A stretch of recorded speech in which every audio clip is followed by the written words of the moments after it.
Another use of the puck transducer is in hull mounting in fiberglass boats, such as bass boats, speedboats, and even fiberglass canoes. Alright, finally, got the transducer here.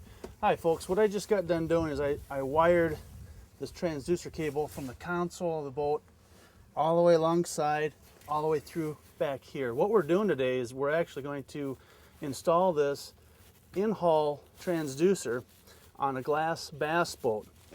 And in order to do so, we'll make sure that we get the transducer as low as possible and to the back as far as possible as well.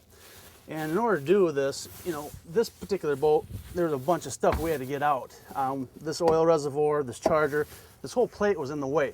So I had to take it apart and move it. There'll be other boats that'll be just fine, that you might have easier access. But the first thing we gotta do, we gotta make sure that we clean the surface of the glass before we actually put this on. So now I'm gonna go down inside and try to get this area clean.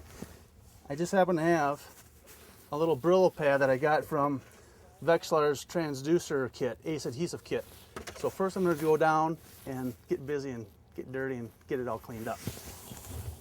Okay, as you can see, we got a lot of hoses and wires down here. It's real critical that we take the time, effort to clean this area up.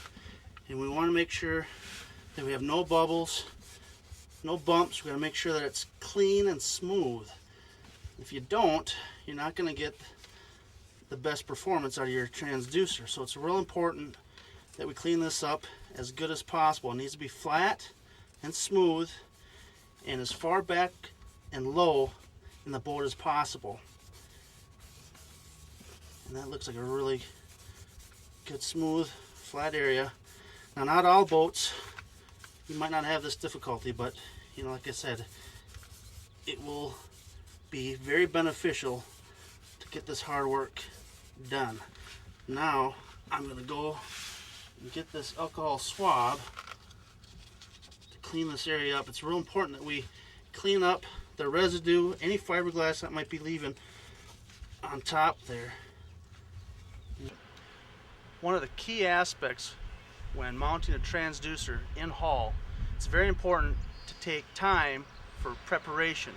This particular boat took about 25 minutes. It might only take you 5 minutes on your boat. Every boat is different. What we're going to do now is prepare the transducer, because we just got done doing the bottom of the boat. So first, what we do is we take this Brillo pad and scuff the bottom of the transducer, just like so. Now, it's real critical that we clean up any of the debris with this alcohol swab. Just like that. Okay, now what I'm going to do, I'm going to take this transducer epoxy made by Vexlar. It's acoustically conductive epoxy. Very simple, very easy to install. All you have to do is take this apart, just like so. And it's a two-part. There's no mixing but just mushing it together. Just like that. We want to stress that it's very important when you apply this that it's at least 60 degrees out. If not, it's not going to adhere to the bottom of the boat. Okay, it's warm, and I think we're ready to apply it to the transducer. All you need to do is take a pair of scissors and just cut the corner off, like so.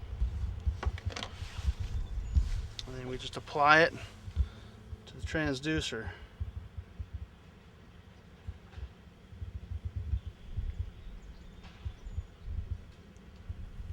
Just like that.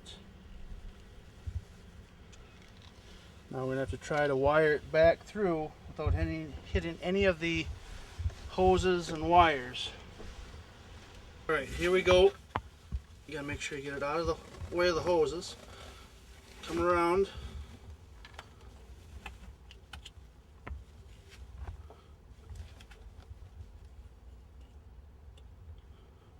Place it on the smooth part of the hull that we cleaned and prepared,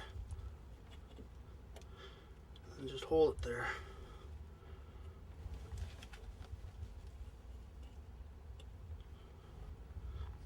It's important to make small